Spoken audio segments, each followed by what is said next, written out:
નમસ્કાર દર્શક મિત્રો, તાપી જિલ્લાની સૌથી વધુ લોકચાહના મેળવતી સમય ક્રાંતિ ન્યૂઝ બુલેટિનમાં વિગતવાર સમાચારો નિહાળો। વ્યારા શહેરના જૂના પેટ્રોલ પંપ 4 રસ્તા નજીક મોપેડ ચાલકને અકસ્માત નડ્યો। તાપી જિલ્લાના વ્યારા શહેરના જૂના પેટ્રોલ પંપ 4 રસ્તા નજીક મોપેડ ચાલકને અકસ્માત નડ્યો હતો, જેમાં સ્થાનિક આગેવાનો દ્વારા સ્પીડ બ્રેકર મૂકવાની માંગ કરવામાં આવી છે, જે અકસ્માતમાં મોપેડ સ્લીપ થઈ જતા ચાલકને ઈજાઓ પહોંચી હતી, જેને લઈ સારવાર અર્થે હોસ્પિટલમાં ખસેડાયા હતા, જે માહિતી બુધવારના રોજ 3 કલાકે મળી હતી। તાપી જિલ્લા કલેક્ટરને ક્લિનિક ચલાવતા તબીબોએ આવેદનપત્ર આપ્યું। તાપી જિલ્લા કલેક્ટરને તબીબો દ્વારા આવેદનપત્ર આપી રજૂઆત કરવામાં આવી હતી, જેમાં BHMS, BUMS અને BAMS ડિગ્રી ધરાવતા તબીબો સરકારમાં નોંધણી કરી બાદ ક્લિનિક ચલાવતા હોય છે, જેઓને હેરાન નહીં કરવામાં આવે એ બાબતે અલગ અલગ મુદ્દે આવેદનપત્ર આપી રજૂઆત કરવામાં આવી હતી, જેમાં તબીબો હાજર રહ્યા હતા, જે માહિતી બુધવારના રોજ 4 કલાકે મળી હતી।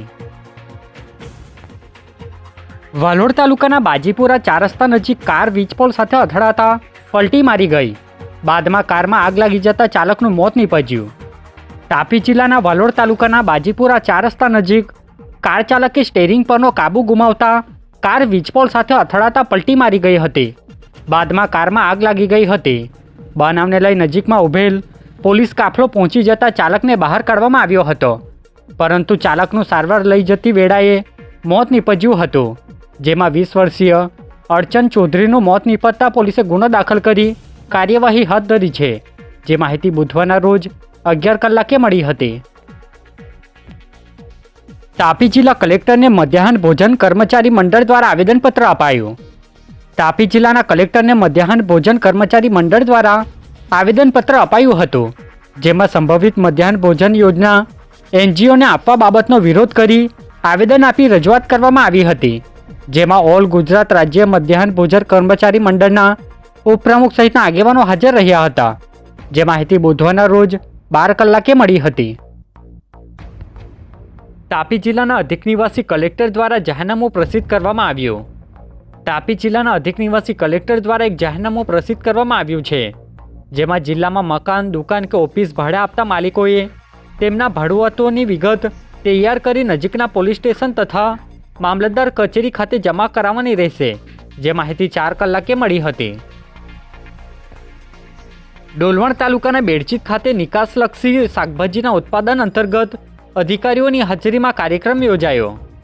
તાપી જિલ્લાના ડોલવણ તાલુકાના બેડચીત ગામે નાયબ બાગાયત અધિકારીની હાજરીમાં કાર્યક્રમ યોજાયો હતો, જેમાં શાકભાજીના ઉત્પાદન મુદ્દે ખેડૂતોને માર્ગદર્શન આપવામાં આવ્યું હતું, જે કાર્યક્રમમાં અધિકારીઓ સહિત ખેડૂતો મોટી સંખ્યામાં હાજર રહ્યા હતા, જે માહિતી બુધવારના રોજ 4:15 કલાકે મળી હતી। તાપી જિલ્લાના વ્યારા શહેરના બજાર વિસ્તારમાંથી 3 કબૂતર ઘાયલ હાલતમાં મળ્યા, જેઓને સારવાર અપાઈ। તાપી જિલ્લાના વ્યારા શહેરના બજાર વિસ્તારમાંથી 3 જેટલા કબૂતરો પતંગની દોરીથી ઘાયલ હાલતમાં મળી આવ્યા હતા, જેને જીવદયા પ્રેમીઓ દ્વારા ઉગારી લઈ પશુ દવાખાનામાં લઈ જઈ સારવાર અપાવી હતી, જેઓ મુક્ત રીતે ઉડી શકે એ માટે આકાશમાં છોડવામાં આવ્યા હતા, જે માહિતી બુધવારના રોજ 5 કલાકે મળી હતી। તાપી જિલ્લા મહિલા કોંગ્રેસ પ્રમુખની નિમણૂક કરવામાં આવી। તાપી જિલ્લાના મહિલા કોંગ્રેસ પ્રમુખની નિમણૂક કરવામાં આવી છે। આગામી દિવસોમાં યોજાનાર સ્થાનિક સ્વરાજની ચૂંટણી યોજાવાની છે, ત્યારે પ્રદેશ કોંગ્રેસ સમિતિ દ્વારા તાપી જિલ્લા મહિલા કોંગ્રેસ સમિતિના પ્રમુખ તરીકે ટીનાબેન ચૌધરીની નિમણૂક કરવામાં આવતા શુભેચ્છાઓ આપવામાં આવી હતી, જે માહિતી બુધવારના રોજ 4 કલાકે મળી હતી। ઓલ ગુજરાત મધ્યાહન ભોજન કર્મચારી મંડળ દ્વારા ધારાસભ્યને આવેદન આપી રજૂઆત કરી। ઉચ્છલના ધારાસભ્યને આજે ઓલ ગુજરાત મધ્યાહન ભોજન કર્મચારી મંડળ દ્વારા આવેદનપત્ર આપી રજૂઆત કરી છે, જેમાં કિચન ગાર્ડનને NGO હસ્તક કરવાનો વિરોધ નોંધાવ્યો હતો, જે બાબતે ઉપપ્રમુખ પ્રેમીલાબેને 3 કલાકે માહિતી આપી હતી। મારું નામ ગામિત પ્રેમીલાબેન, હું ઓલ ગુજરાત કર્મચારી મંડળની ઉપપ્રમુખ છું।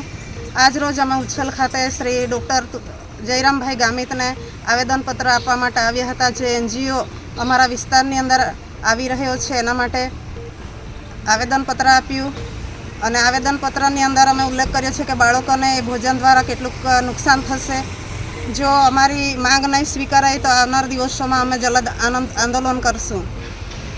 આજે બુલેટિનમાં બસ આટલું જ અને સમય ક્રાંતિ ન્યૂઝ ચેનલને લાઇક શેર કોમેન્ટ્સ અને સબસ્ક્રાઇબ અવશ્ય કરી લેશો, જેથી કરી તમને તાપી જિલ્લાના સમાચારોની અપડેટ મળતી રહે. અને મને રજા આપશો. આભાર. જય હિન્દ, જય ભારત.